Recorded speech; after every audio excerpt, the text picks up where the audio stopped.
So I have a confession to make.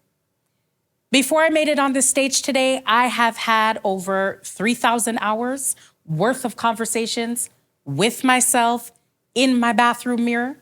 And the scenario is always the same. I'm staring at my reflection, my lipstick is on 10, and I'm imagining that I'm in an interview of a lifetime.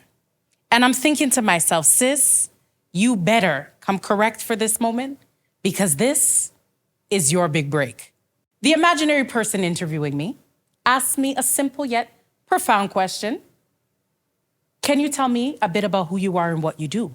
In my Michelle Obama voice, I respond. My name is Shayle Graham. I am an expression of beauty, joy, love, brilliance, wisdom, and peace. As for what I do, I'm a critical analyst, a well-sought-after engineer, an emerging architect for this time. The imaginary interviewer, looking as confused as some Canadian weather, says, interesting. I didn't know all that. Candidly, I say, well, considering the fact that none of my certifications, degrees, diplomas actually reflect the expertise that I've listed, there's no way you would have known. So by this point, the imaginary interviewer is perplexed. And since the goal isn't to overwhelm sis, I pause, I scale back, and then I continue. Please allow me to set some context around my thoughts, I say. When I think about what it means to be a researcher, an engineer, an architect, I don't think of these titles as just roles within industries. I think of these titles as roles within an identity that I hold. Many of us can consider ourselves as analysts, as researchers. Think about how many times we evaluate our past to identify patterns and trends, to make decisions about the things we would do over and the things we would never, ever do again. Or what about how we engineer? Those innovative ways we come up with solutions to live a better quality of life, and then we start posting and Pinteresting them because we realize our solutions are the solution to somebody else's problem too. And what about how we become architects? I mean, how often do we assess risk management? You know, the countless times we stay up late at night thinking about who's most under-resourced, who's most underserved, and how we're gonna strategize a plan to build a better future to fix all that? See, here's the thing.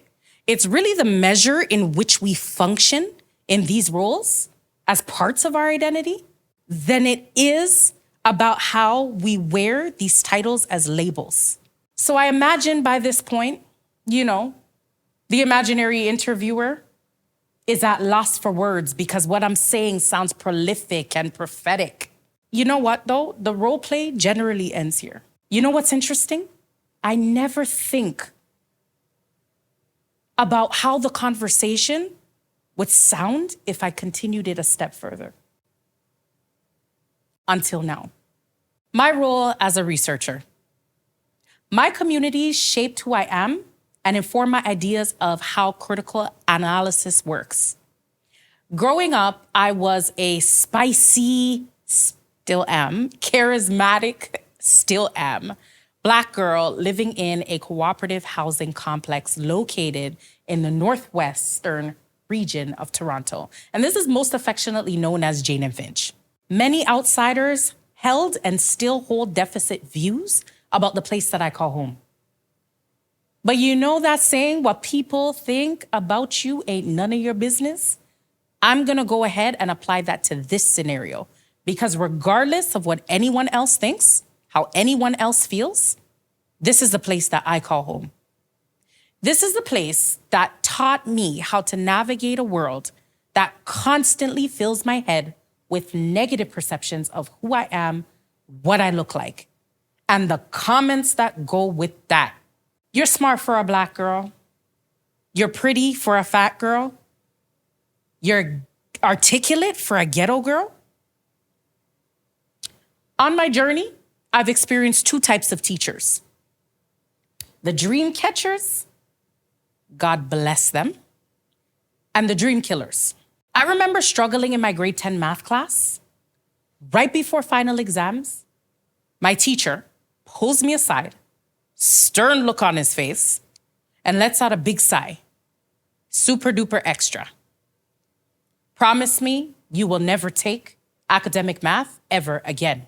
I can still picture the unibrow on his forehead till this very day. What gave this teacher the privilege and power to discount my efforts, to diminish my dreams? The audacity of it all. I want you all to know that this was a life-changing moment for me. This one comment made the difference between me pursuing a career in cosmetic engineering and me choosing a career that I believe to be less mathematical. At 15, I didn't have all the academic terms like systemic racism, white supremacy, patriarchy. I just knew two things. Number one, this hurt. And number two, this wasn't right. I didn't need a formal designation that crowned me as some lead researcher to tell me I was collecting data. Let me tell y'all something. I have a PhD in lived experience, and my trauma taught me how to take notes. My role as an engineer, I'm a firm believer that all things work together for my good and for the good of those that I'm in community with. Being a classroom teacher for over a decade, just like my 15-year-old self, I come across scores of Black girls who have a negative self-perception when it comes to their abilities in relation to STEM education, especially the M word, mathematics. Once I had a grade 3 class, I asked them to share their thoughts about mathematics.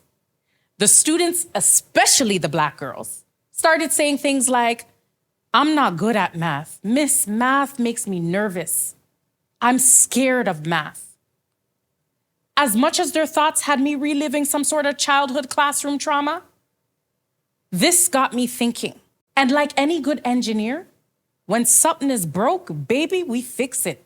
So one day I asked students to think about, physical characteristics of a mathematician.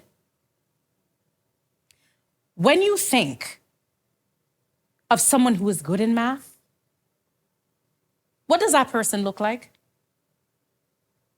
Almost all students in our learning space talked about mathematicians being old, white, fuller figured, beards, glasses, and men. They didn't see someone who was connected to who they are and what they look like. The next day, I returned to my classroom. I returned with an 8 by 11 inch mirror, and I hung it up on the wall. And I printed some banners with affirmations on them. This is what a mathematician looks like. This is what a scientist looks like. This is what an engineer looks like.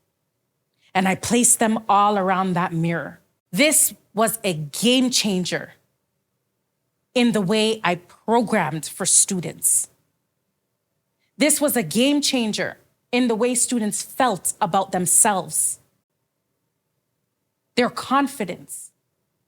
Every time any student in that space felt uncomfortable, insecure, felt like they couldn't do it, I invited them up to the mirror to stare at their reflection and marvel at their awesomeness. That year, our grade team learned some things. I'm going to share them with you, so I hope y'all take your notes. Here's what we saw decrease. When Black girls were liberated from the pressure of having to dilute their zest and their passion, we saw anxiety diminish.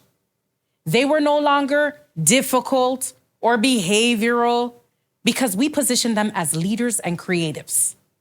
It turns out the entire time, Black girls were 10 steps ahead of us and became frustrated, waiting for teachers to catch up. Here's what we saw increase: the overall well-being of all student groups, the sense of belonging of all student groups, the academic achievement of all student groups.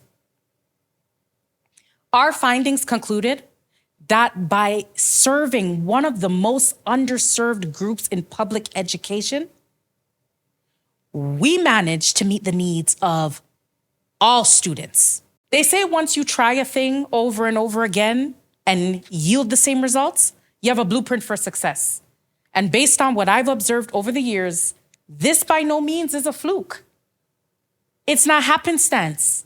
It's not a one-hit wonder. This is facts.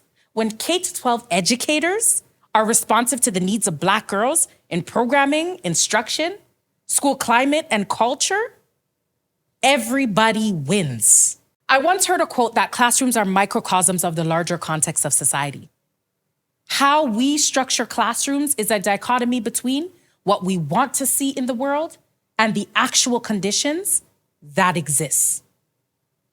So the question becomes, how do we use what we know from our experiential learning to transform the landscape for the future of Black girls to enter STEM industries? We would begin with expanding the acronym STEM to include 2 additional E's, entrepreneurship and economics, making it esteem. With this framework, we would equip Black girls to thrive in STEM, not just as employees, but as social philanthropists, job creators, business leaders, visionaries, social architects. Number 2, traditional educational spaces like schools and post-secondary institutions would implement intentional policies to remedy anti-Blackness and sexism in their curricula and practices. Number 3, numbers of Black girls entering into and graduating from STEM programs at reputable post-secondary educational institutions would increase. Number 4, there would be equitable representation of Black women professionals in STEM industries from entry level all the way up to executive positions. What outcomes can we expect to see from employing all of this? I'm gonna address 3. Let's first talk about inclusion. By giving Black girls a pathway into esteemed careers, business acumen and financial capital being at the forefront, we are ensuring that the needs and concerns of Black communities will be considered within these industries. Industries we have historically been left out of and continue to be left out of. Let's move on to sustainability. In not all, but in many cases, Black communities are often matriarchal in nature. This is with women at the center and the pulse. When we empower Black women financially, we empower entire communities. When we position Black girls to secure better career opportunities and found lucrative businesses, it gives them access to better income and then assures the financial stability required to build generational wealth and job-creating businesses. Lastly, collective liberation. In the words of the Combahee River Collective, this is a radical group of Black feminists assembled in the 1970s. If Black women are free, it would mean that everyone else would have to be free, since our freedom would necessitate the destruction of all the systems of oppression. What would it mean for Black communities and communities at large if Black girls had the tools and resources to invent as much as they dream? To what extent could we all live out the fullness of who we are and show up in the world without being policed and surveilled? If Black girls are liberated.